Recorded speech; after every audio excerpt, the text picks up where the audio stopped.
Okay, good morning everyone. Good morning. Parang nakakapila po ba lahat? Ay, wala. Kasalukuyang may kape po doon. Ay, Milo po ang hinahanap. Okay. Kumusta po pakiramdam ninyo ngayong umaga? Through embedding more deep school acts while practicing collaborative expertise among teachers to effectively implement the matatag curriculum. So, kahapon po pinag-usapan na po ng paulit-ulit yung about sa tayo po yun na nandun sa school, yung mga teachers na nandoon. So, patungkol po ito sa professional development programs po sa ating school.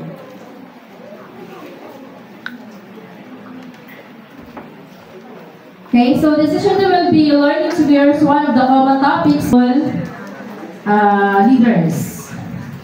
So the title of our session for this morning is about the management of school-based professional development programs. So during the National Training of Trainers, the Bureau Directors run this session on management of school-based professional development programs as a manifestation that ensures that the implementation of matatag curriculum is everyone's accountability to ensure that our teachers will receive quality training on the matatag curriculum.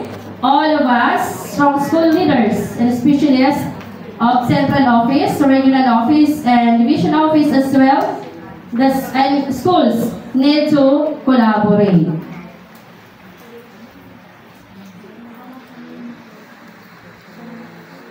So, for this session, the professional standards address the domains, strands, and indicators of Philippine Professional Standard for School Heads. So, magtaka po siguro kayo, bakit kaya hindi nag-discuss ng mga patungkol sa PPSH for the school heads. So, di-discuss po natin para alam nyo as teachers, ano ba yung dapat na naibibigay ng school heads po sa kanyang mga teachers sa school. So, the domain number 2, kasama po dito nila address is the domain number 2, managing school operations and resources. So, ano po pinag-uusapan pag domain number 2? Yan po ay yung about sa financial management.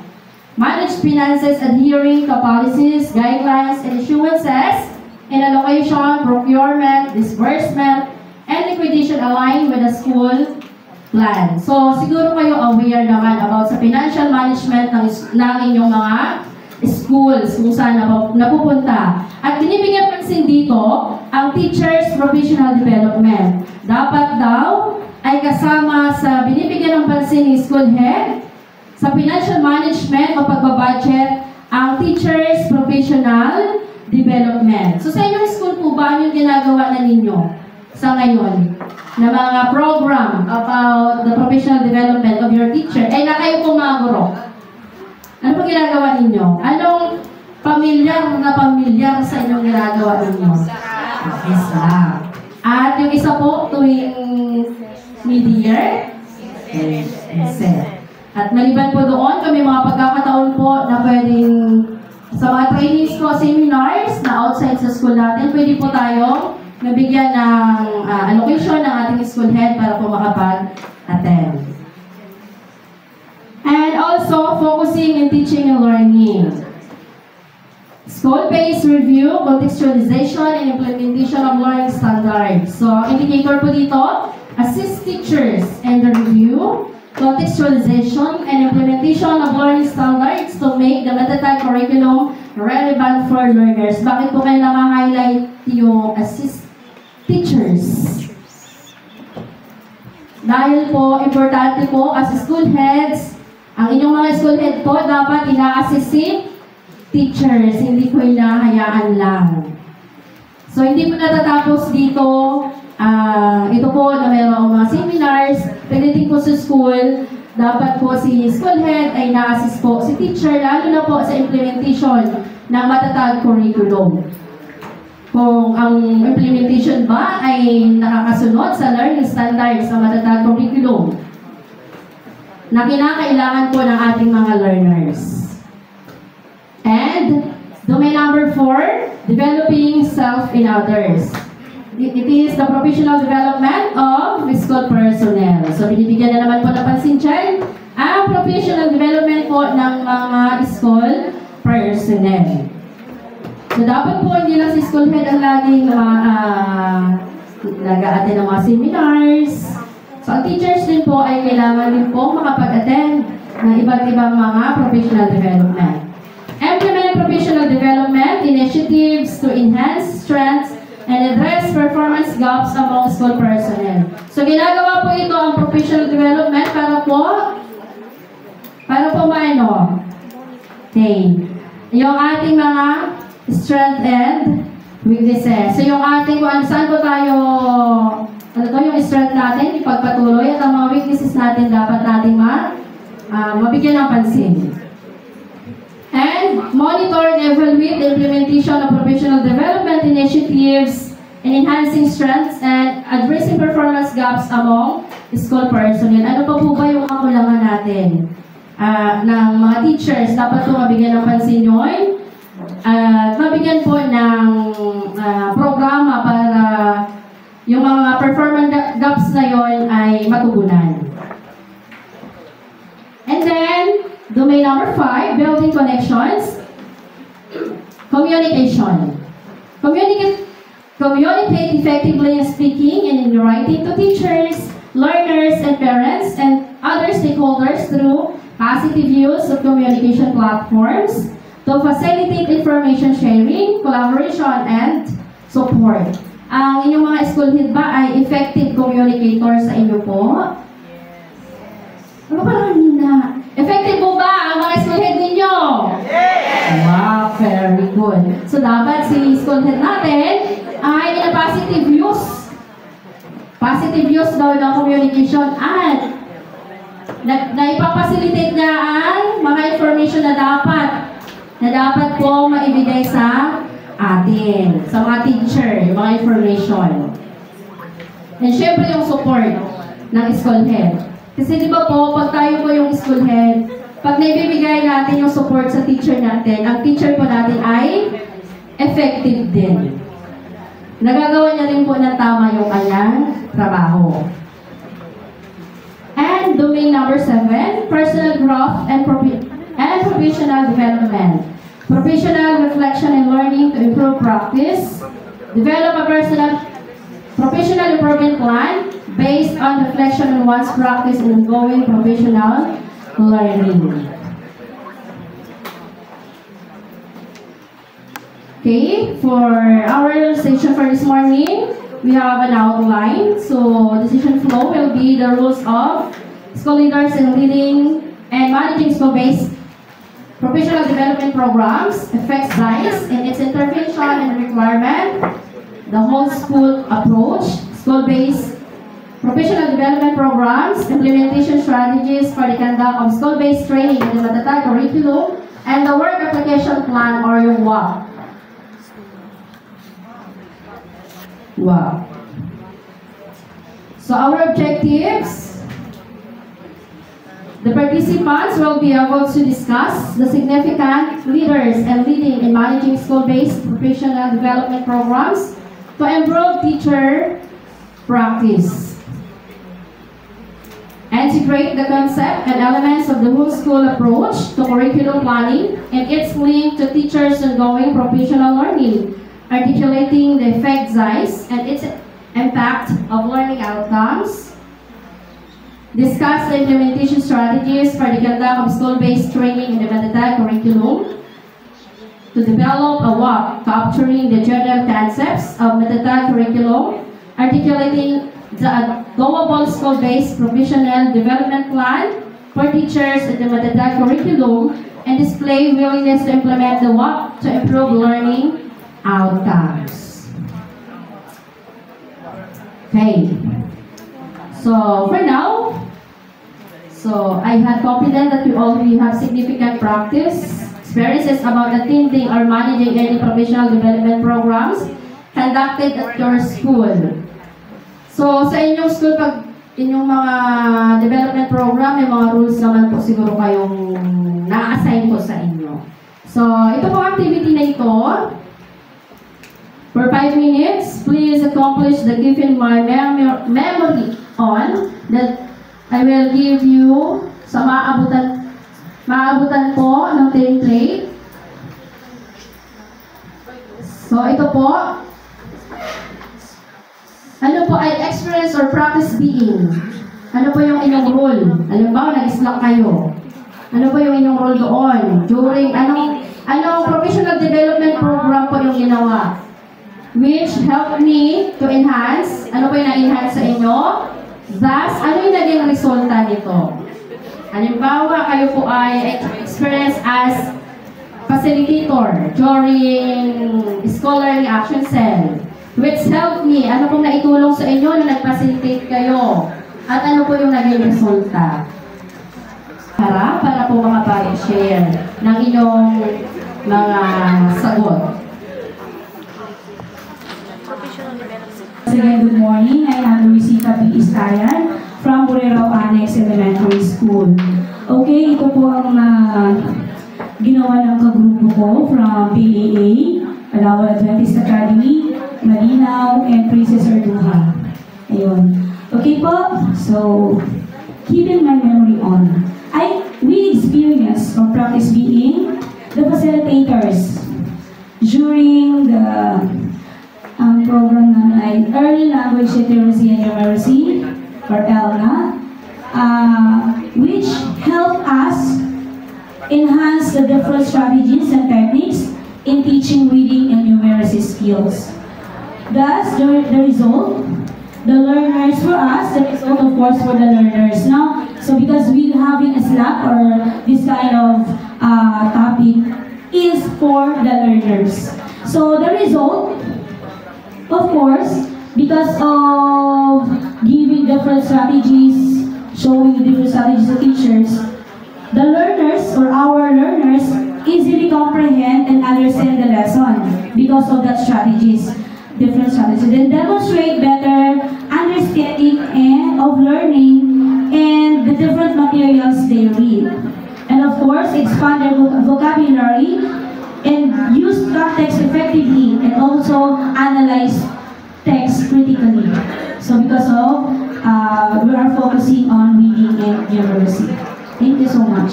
Thank you so much, Silva. Being a participant ganito sa matatag. So what? Pasok mo. Ito ng kaliwanag.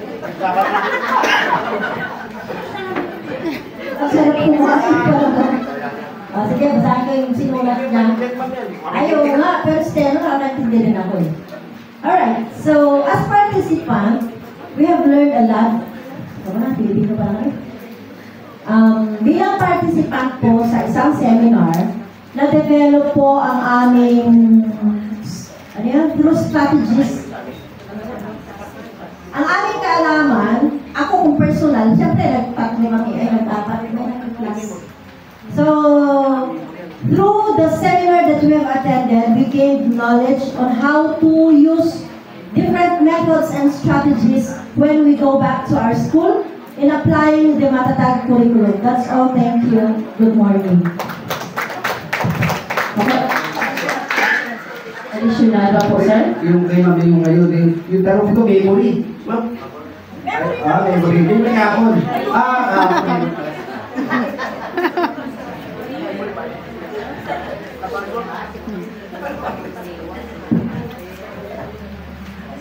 Okay, so sa group naman po nila Sir Robert, sila naman po as participants, sila daw po ay nakagain ng knowledge sa mga different strategies or techniques po na magagamit po natin sa pag-i-implement ng Matatag curriculum. So thank you so much po sa lahat ng mga nagbahagi.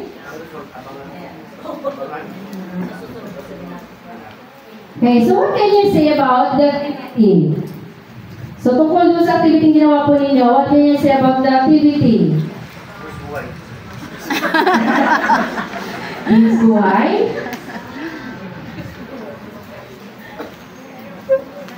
So ano po? Ano pong inyong masasabi naman sa activity ginawa ninyo? Nilalakad lang. Pasa-pasa kayo yung mic.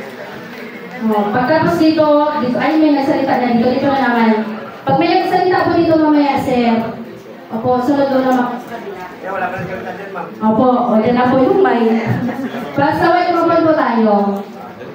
What can you say about the activity? Kahit kunti lang, ma'am. So, si sir daw. Hindi makakalis po si Mike dyan. Pag makasalita, sir, pas mo na po doon sa kanila. Ayan. Ay, maganda pala yung kayo nandyan. Pas na microphone tayo. Okay, what I can say about this activity, masaya po kasi we're sharing of ideas and so regarding this activity. Okay, ito, thank you, sir. So, sharing. Ginawa niyo po uli ang, paulit-ulit natin na ganit? Kaya walang kasawsawa, collaboration. Okay, next. Sunod na misa na naman tayo. Okay, let's share with your teammates. What struck you the most with regard to the rules you performed during the training? Yung ginawa niyo po kanina, yung mga sinalo niyo po doon.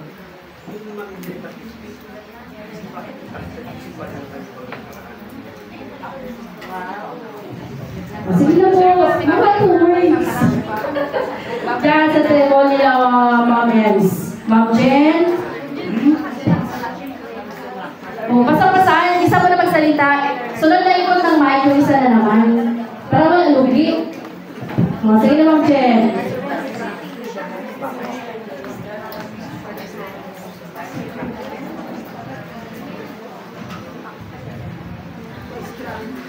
Ayan, so as teachers, di ba tayo yung tinatawag ng master of all mo. Di ba? Jack of all trades, yung teacher. So whatever role na tinatapon sa atin, so accept lang natin. Diba, sir? Accept na lang, accept. Matatag lang sa pag-accept, no? So, kasi, pagka at the end of the day, mayroon tayong mag-gain, no? Mayroon tayong makukuha, mayroon tayong matututunan sa mga roles na binibigay sa atin. So as isa sa school, we are lab leaders, or facilitators, or documenter. So mayroon naman talaga tayong makukuha pagkatapos ng ating program or activity. So that's the, yan yung mga dapat nating laging isa-isip na kapag may tinatanggap tayo, kumbaga may responsibility, meron din namang learnings. Yun po. Okay, thank you lang. So, yun nga po. Ano man po yung rules natin? Sa ginagawa po natin professional development, ang isipin po natin meron tayong ibinahagi. Meron po tayong ibinigay. Next, pass the microphone. Sa likod. When was the last time you either managed, implemented, or participated in school-based professional development program? How was your experience? Sana po yung microphone natin. Ipasa na sa likod ang ating mahiwagang microphone. Next, ma'am. Then po, masters. Masters po sa atin yan. Ma'am Maris. Sorry na sa mga kakilala ko na pangalan. Ano tawag ko nila yan?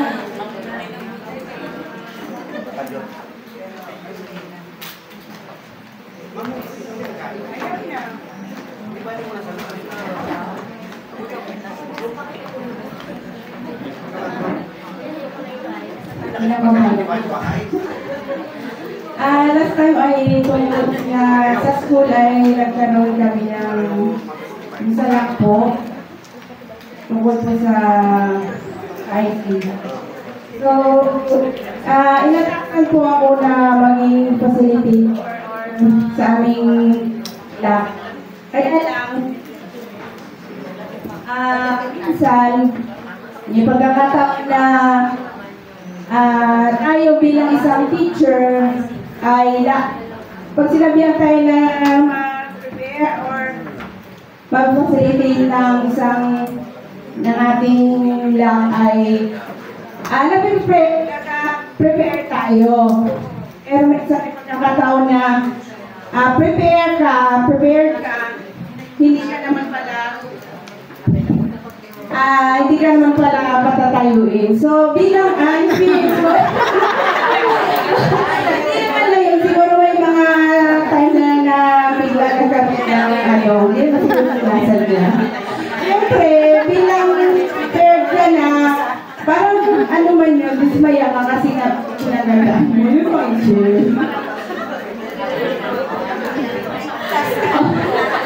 Okay. So, yun ang experience ni ma'am. So, nakakadismaya. So, ganun po talaga. Minsan naman, hindi ka ready, pero kailangan mo maging flexible at kailangan mo aralin yung topic na binibigay sa'yo. Katulad po dito.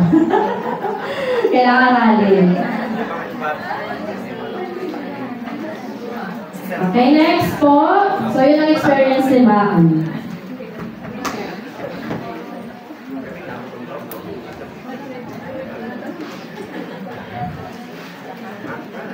Okay, last question po.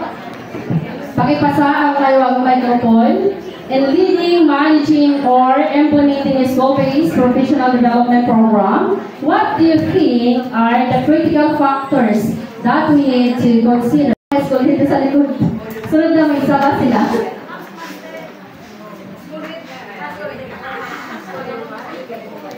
Participants lang daw. Ligtas daw sila. Participants. Ay, si ma'am. Pwede. Para makapag-share din po.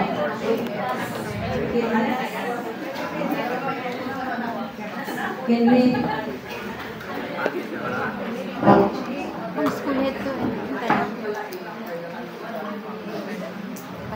Lapit lang daw po konti, ma'am. May ulit sila mag... Hello po, good morning. In leading, managing, or implementing a school-based professional development program, what do you think are the critical factors that we need to consider? Ano ba yung mga factors na dapat natin i-consider kapag, katulad as a school leader, kapag nag-implement tayo na katulad ng halimbawa slack session. So ano ba dapat na i-consider sa mga participant? Sa mga bagay-bagay. Siyempre, unang-una yung ating, dapat meron tayong matrix. May guide tayo, di ba? Kailan? Schedule, dapat may memo din. So kung walang memorandum, yan ang una natin ginagawa as school leader. Nagsisend tayo ng memo, tapos meeting, staff meeting. Sino yung mga technical working groups? Sino yung mag-assist ng speaker? Di ba? Gano'n sino yung documenter? Sino yung, ano to?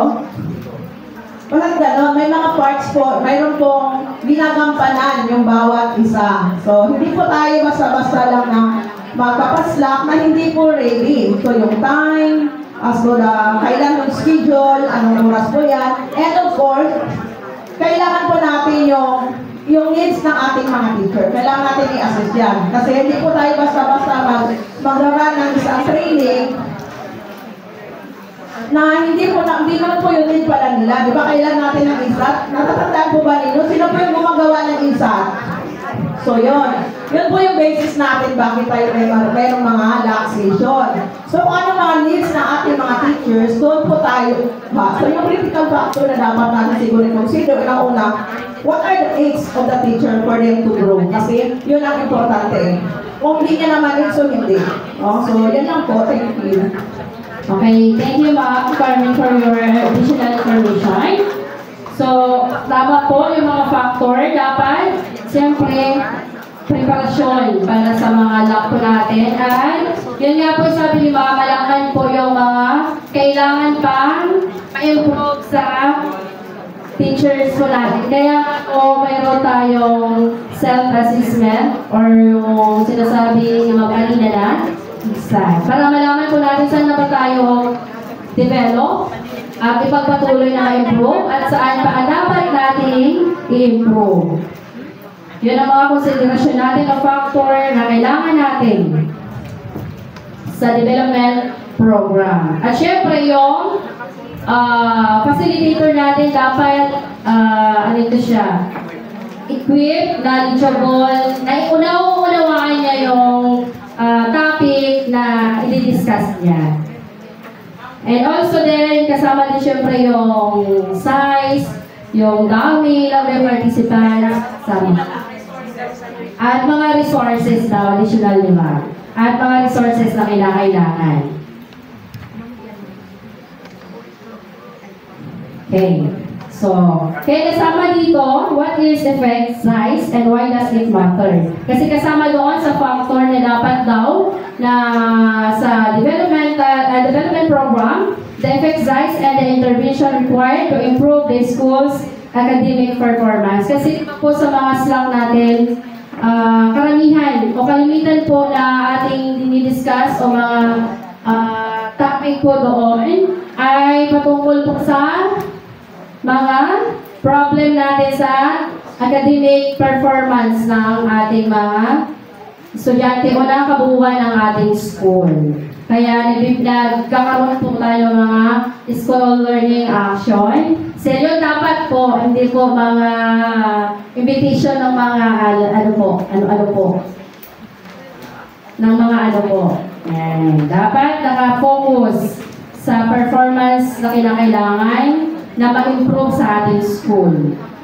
So, what is effect size and what does it matter? So, ano kaya kinalaman nito?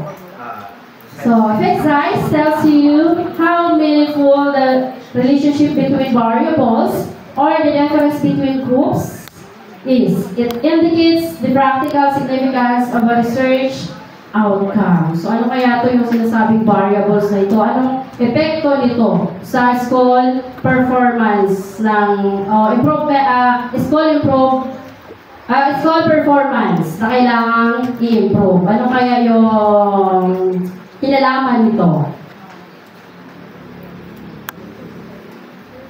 Okay, according to an appropriate goal of schooling is for students to achieve at least a year's worth of learning for a year's input. To achieve this, we are looking at an effect size of 0.4. So, yung pagkatuto daw po ng bata, dapat yung progreso, halimbawa, yung estudyante natin, may programa tayong ibinigay sa school po natin, intervention. Sa buong isang taon na yun, dapat may progreso tayong nakikita. For example po, mga reading intervention, kalimitan po kasi yun ang nabibigyan natin ng pansin sa ngayon. Dahil po siguro sa nangyaring nakaraan, pandemic, kaya nagka-problema po talaga tayo sa reading ng mga bata. So, alam mo, may program po tayong ibinigay, dapat daw po, sa loob ng isang taon, mayroon tayong progresong nakuha o na-achieve. At dapat daw po, yung effect size noon ay nasa 0.4. So, tingnan po natin dito yung mga data at yung effect size niya. So, sa sinubukang ma-reduce yung class size, ang effect nito sa learning ay 0.21. Ang collaborative teacher efficacy, effect size niya ay 1.57. Tingnan po natin yan yung mga data na mga ginamit. Tapos dyan, ano po yung mapapansin natin? Ano po yung effective?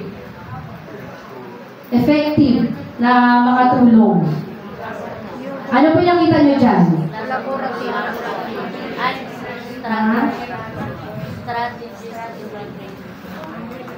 Kasi dapat, yung target ay 0.4. So dapat, kung mas lumampas doon, mas epektibo siya. So saan kaya dyan lumampas sa 0.4? Okay. So mapapansin ko natin dyan, yung collaborative teacher efficacy. So, napaka-importante po talaga na part ng teacher sa pagkatuto o sa learning, sa teaching and learning process o sa pagkatuto po ng ating mga estudyante. At dito naman po, ano naman po mapapansin nyo dyan?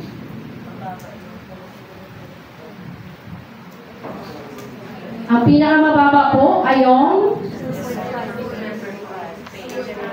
whole school improvement programs.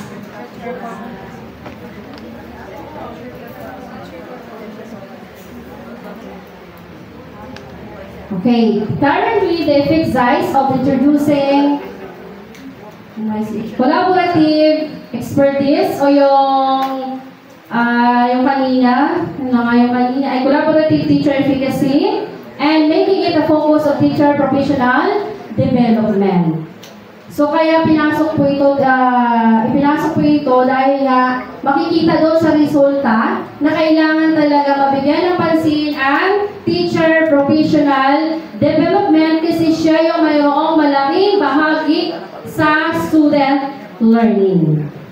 According to John Hatte, as shared by John Peck, it is taught to City Niap and teams, the implication of this figure are huge and cannot be ignored. So hindi po natin pwedeng ignorahin o ignore yung naging resulta nito na dapat daw po mabigyan ng focus ang teacher, professional, development. Kasi nga sabi ko po kanina, kung sinabi ko po kung effective si teacher, maraming mga estudyanteng magagaling. Pag maraming teacher ang magaling, maraming estudyante din ang magagaling. Lahat naman tayo magagaling. Pero bakit ganon? May issue daw.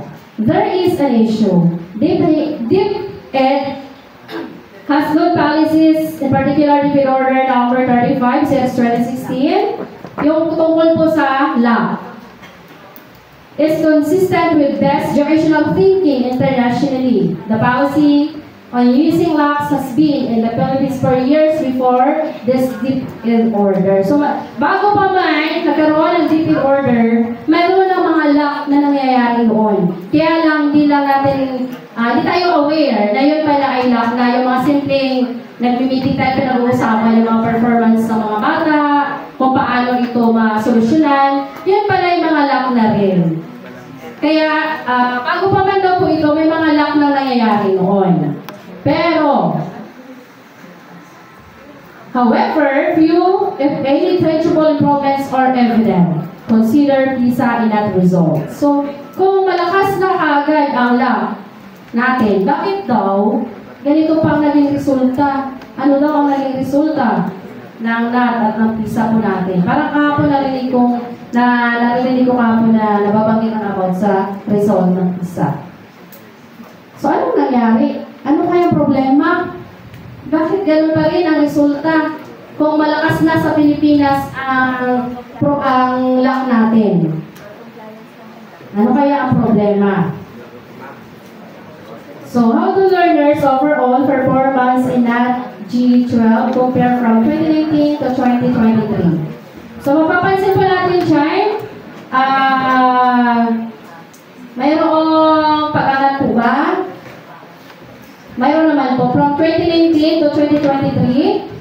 So, performance of learners in the overall test and the pre-21st century skills in NAT G 2019 and NAT G 2023, mayroong pagtaas. So, mayroong increasing trend. Pero daw, kahit nakikita po natin ito ng pagtaas, hindi pa rin ito nakaabot, did not reach the minimum proficiency level na 50 up to 74% ang quotient po. Mababa pa rin po tayo, hindi pa rin natin abot. So, ano kaya naging problema? Sino kaya ang may problema? Sino kaya? Saan kaya ang problema? System. Okay, so, kaya po dapat patuloy pa rin po ang patuloy po nating aralin sa ating professional development kung paano po ito masusolusyonan. So again, meron naman po tayong gagawin.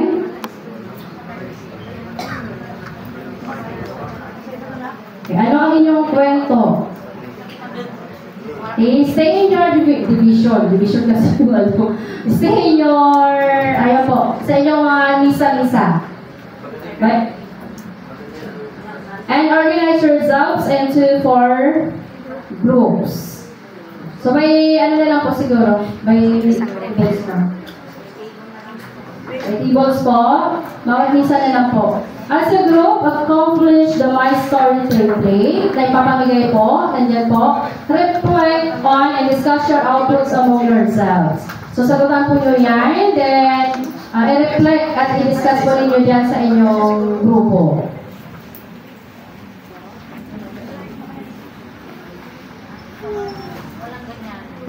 So, ayan po, may areas of concern po dyan. Instead, coaching, mentoring, other professional development. Ano po yung roles ninyo? Ano po yung responsibilities? Ano po yung challenge na nangyari o bottlenecks? And ano po yung ginawa? Action taken po ninyo.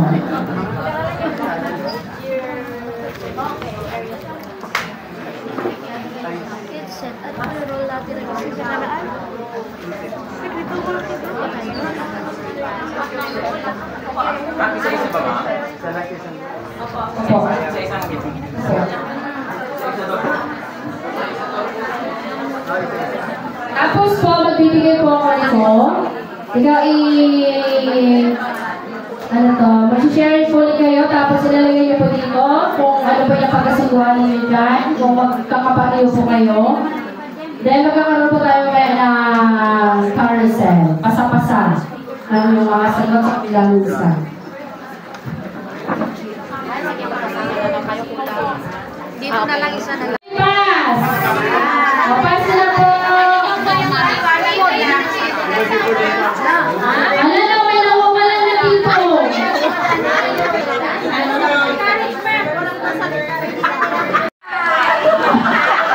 Nagagos ko lang yung Kinderman.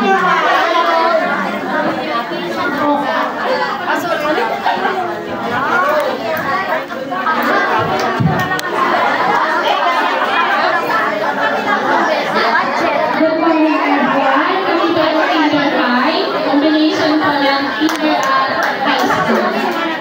Areas of concern po namin during po EXEC. Ang rules po namin ay implementator kasi namin participants, speaker, and WC. Yung responsibility po namin, all responsibilities, yung po challenges namin yung budget, yung time management ng participants, yung weather. Tapos action take po namin, brainstorming and operation, MOE. Pagdating po namin yung pinaka-importante po, yung bring in care ng food. Tapos timing. Yung timing daw po, baka magtaka kayo. Si Ma'am Annalisa daw po, yung taga-Caratinga Elementary School, tina-timing daw po nila sa my birthday na teacher para libre mo pagkain. Tapos occasion. Sa lahat naman po, same ang rules. Responsibility, yung challenges po is the deadlines. Action taking, prioritization. Prioritization, so pinabulol na kasamang haba. Kasi daw po, yung sa deadlines daw po, pwede raw, marinig ko po sa isang speaker, na isa raw po sa parang rules na principal yung pwede po mag-suspend ng klase para i-priority yung lang. Pwede daw po yung mag-suspend ng hapon ng class. Hindi ko pa alam kung sino speaker yun. Tapos po RTMS, yung rules po same nandito. Tapos po yung challenges namin same pwede action taken. Sa learning and development, yung rules po namin participants lang po kami lahat. Tapos yung responsibilities, comply with the rules. Tapos challenges, time, weather, personal issues, budget. Tapos po kasi po yung tinutubad po kami nagka-prayer, yung explain ko na po agad. Saglit lang po, mga bata, ilagay naman ba yung mga kamay nyo sa buwan? Ayan, parang medyo maraming po. Sige po. Sabi po ni Ma'am Annalisa, sa learning and development, kailangan gawin action taken prayer. Para pagpasok nyo pa lang daw po, malinis na daw po yung utak nyo. Yung saktong ginamit niya, yung utak nyo. Tapos po sa coaching and mentoring, yung roles niya daw po is coach, tapos minsan mentee. Responsibility, paano daw po makinig, sumunod, at mag-implement. Yung challenges po is attitude. Yung action taken po, communication, budget, and prayer. Explain ko po yung communication kasi nag-ano kami dito. Paano daw po kung si mentee may attitude, si coach may attitude. Ano daw po yung gagawin namin? Ang sabi ko, pagpasok ko, may dala akong gin, pagkain, papakainin ko na sila bago sila mag-away para okay yung communication namin, magkakaintindihan na kami. Pagkatapos nun, magpe-prayer pa para walang pagsakirin. Yan lang po, thank you. Marami ka rin nawala sa isip, pero marami na kasulat. Diba? Umakindan tatlo lang. So, areas of concern, we have the roles and responsibilities, bottlenecks or challenges, and action taken. Science and participant lang kami. So, we have to participate cooperatively and then collaborate, etc. etc. Ang problema is limited resources, time constraint, engagement, resistance to change, technology access. And then, action taken, collaboration, syempre, feedbacking, implementation, reflection, continuous learning, and yun lang, kasi sa iba niya. Last section naman, facilitator din kami para minsan-minsan. So our responsibility is to deliver the topic, we have to facilitate, and then the bottlenecks we are facing or we have faced is attitude of the participant na laging late. And then funds, although MOE, sabi pa nila, my own operating expenses. And then, materials of course, at sabi pa ng aming kasama ay paleko, dahil ang paleko ay dahil pa ang Christmas light. At ang action taken, be considerate naman. Kaya ngayon, kung facilitator ka, mag-considerate din ako sa'yo para hindi na rin ako magpapalit. RPMS, we are all participants, of course, during the, my seminar about RPMS. Meron bang nagpa-facilitate ng RPMS na teacher? Na teacher 1? Walang sagot! Meron po! O kalimitan? Yung nag-ready? Diba? Yung later. So, we are participants. We have to listen and comply with the requirements. Let us set, or we have set our performance objectives, delivering quality instruction, documenting and reporting performance. And of course, we have to maintain our records, and if ever there are due dates, of course, kailangan natin mag-comply. After taking collaborate with the school administrators, implement instructional methods, keep accurate records of teaching and students' data. Next one is learning and development. We are participants again. And creating a position in the community. Participants creating a positive learning environment and supporting student development. And we have problems here. These are the diversity of learners. Kasi di ba sabi natin, inclusion. So, iba-ibang pamilya yan, iba-ibang ugali. And then, the action taken is differentiated activity and contextualization. Another one, or the last one is coaching and mentoring. Kapag may mentor, mga bata, pag may mentor, may mentee. Tama. Kapag may mentor, ang role mo ay i-identify mo ang needs and goals or objectives. Di ba ginagawa natin ito, especially sa mid-year, ano yun, sa RPM sa atin? Mid-year review. And then, bottlenecks, attitude. Minsan may mga teacher na feeling nila, mas magaling pa sila doon sa pag-rate. Tama ba? Pero syempre, sabi nga kanina natin yung ating mga kasama dito, yung attitude minsan, si mentee may attitude, si mentor naman may attitude din. Pag pinagsabong mo, ewan ko na lang. And of course, the last one is, or the action that action taken is positive communication. Meaning, there is establishment of good rapport between the mentor and the mentee. That's all, folks. Thank you very much. Thank you so much, ma'am. Palakpak naman po for the group. Nagugulo na. Kami pa rin po ay participants. So our responsibility is to participate and, of course, to adapt. Okay, bottlenecks are resources. So kung walang resources, maging resourceful. Okay, for coaching and mentoring, we are sharer and helper. So tayo po minsan nag-share tayo at nag-help tayo sa ating kapwa in terms of paggawa ng presentation nila. Kasi admit it or not, so yung ibang kasama po natin ay medyo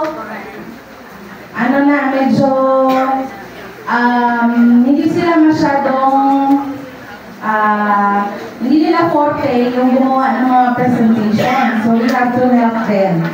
So, yung unang doon ay resources. So, ang aming pong action taken, be more patient and kind. So, syempre, yung mga mini-mentor natin minsan ay meron na pong edad. So, be patient kung tayo po ay magtuturo sa kanila. Lalo higit kung ito po ay regarding sa technology. So, yun lang po. Thank you so much. Thank you, ma'am. May ano ko sa mandamit ko sa kami mainit. Sama namin magpalit, dapat, kasi kanila nagpalit sila. Dapat kapigro din kami dito. Dapat ano. So, good morning po. Ito po sa amin sa Yellow Grove Stash. Ha? Kape. Sa areas of concern po ay sa INSET, kami po ay participants and yung iba po documenter. So, responsibility po namin ay we are responsible for ensuring completeness and accuracy. We provide documentation properly and available for the completion of INSET and DAC. So, yan syempre po, pagka participants and documenter po, syempre po, from the start sa attendance pa lang po, prepare na po natin yan up to certificates. So, yan. And then yung challenges po na minsan na ramanasan natin ay better, katulad po nito, yung ating pong minsan budget and yung brown out. So, yan, power interaction ng Palego. So, minsan po hindi maiwasan. And action taken po. So, sa NSET, habang nakikinig, yung iba po minsan may brainstorming and collaboration. So, yan sa LAC naman po, yan din po kami participants, and yung iba naman po ay documenters. So, similar po na responsibilities.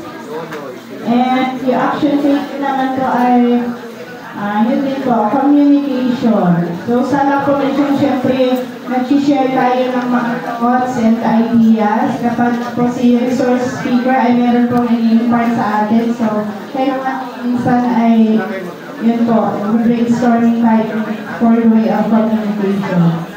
And next po ay RPMS. So, ang roles din po kami lahat ay participants, sometimes documenter.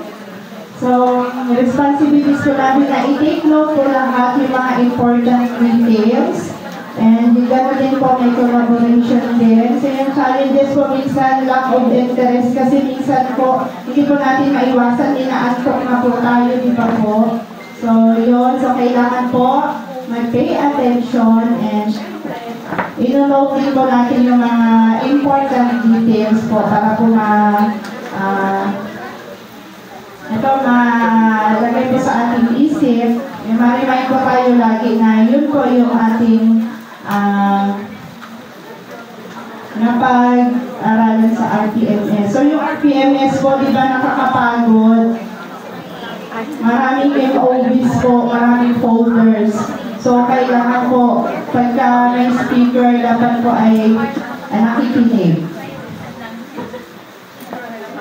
Next po ay learning and development. So kami din po ay participants and documenter. So, responsibility po namin mag-take note ng mga minutes, so documenter and sharing ideas. So, yun din po yung challenges namin, power interaction, and syempre kapag brown out, dapat po naka-ready po yung ating gasoline para sa genset. So, minsan po sa school namin, wala kaming budget. Buti na lang po may ready ATM kami kaagad. Ang aming principal, Dr. Carmen Pactao. Thank you agad, ma'am. And next, ang coaching and mentoring. So, participants, documenter din po kami. So, responsibilities din po namin na participate actively and attentively. So, yung challenges na minsan may mga personal issues po yung mga bawat guro. So, di ba sabi nga po, pagka i-DTA ka po ng head, so wag pong sasama yung loob, bagos, tanggapin po natin kasi para po yun sa ating development. Yan. And yung mga, syempre nagtitay naman po sila, minsan hindi naman po, di ba ano, so positive naman po yung kanilang pagtitay sa atin, hindi naman po, sabi ng below the belt, na talagang maano na yung ating, yun lang po, thank you. Okay, thanks so much, ma'am.